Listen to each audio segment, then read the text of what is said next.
கர்த்தருடைய நாமம் மகிமைப்படுவதாக. நான் உங்கள் சகோதரி சித்தவராஜ். கர்த்தர் இன்றைக்கு நமக்கு தருகிற வசனம் ஏசாயா 22:23. அவன் தன் தகப்பன் வீட்டுக்கு மகிமையான சிங்காசனமாக இருப்பான்.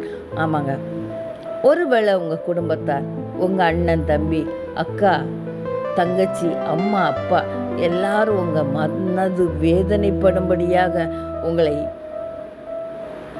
பேசி வந்திருக்கலாம். அல்லது நீங்கள் ஃபோன் பண்ணால் கூட எடுக்கிறாம தவிர்த்து வந்திருக்கலாம். அல்லது உங்களை கண்டாலே எரிந்து விழுகிறவர்களாக இருக்கலாம். ஆனால் கர்த்தர் இன்றைக்கு சொல்கிறார், உங்களுடைய தகப்பன் வீட்டுக்கு மகிமையான சிங்காசனமாக உங்களை வைக்கிறார்.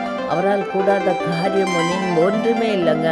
சாமுவேல் இஸ்ரேல் மக்களுக்கு ராஜாவை நியமிக்கும்படியாக ஈசாயின் வீட்டுக்கு தேவனால் அனுப்பப்படுகிற வேளையில் சாமுவேலுக்கு முன்பாக ஈசாய் எல்லா தன்னுடைய புத்திரர்களையும் கடந்து வர சொல்லுவான். ஆனால் தனக்கு தாவீதுன்னு ஒரு மகன் இருப்பதை ஒரு கணம் மறந்து போனான். ஆனால் தேவன் மறக்காது. சாமுவேல் கேட்பான், இன்னும் ஏதாவது மகன் உண்டா, இவ்வளவுதானா என்று கேட்ட உடனே அதன் பிறகு தாவீதுக்கு ஆள் அனுப்பி வரவழைப்பாங்க. அதன் பிறகு அவன் மேல் எண்ணெய் ஊற்றி, அவன் தலையில் எண்ணெய் ஊற்றி அபிஷேகம் பண்ணுவார் சாமுவேல். ஆமாங்க, உங்கள் வாழ்க்கையில் நீங்கள் எத்தனையோ உதாசீனப்படுத்தி இருக்கலாம், உங்களை எல்லாரும் ஒதுக்கி வைத்திருக்கலாம். கர்த்தர் உங்களுக்கு ஒரு சிங்காசனத்தை கொடுக்க அவர் நல்லவராய் வல்லவராய் இருக்கிறார். உங்களுடைய தகப்பனுக்கு ஒரு மகிமையான சிங்காசனமாக மாற்ற கர்த்தர் கடந்து வந்திருக்கிறார்.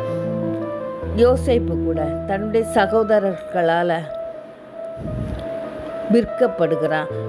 இன்னும் அநேக உபத்திரவங்களை அவன் எகிப்தில் பட்டாலும் கர்த்தர் ஒரு காலம் வரும் வரை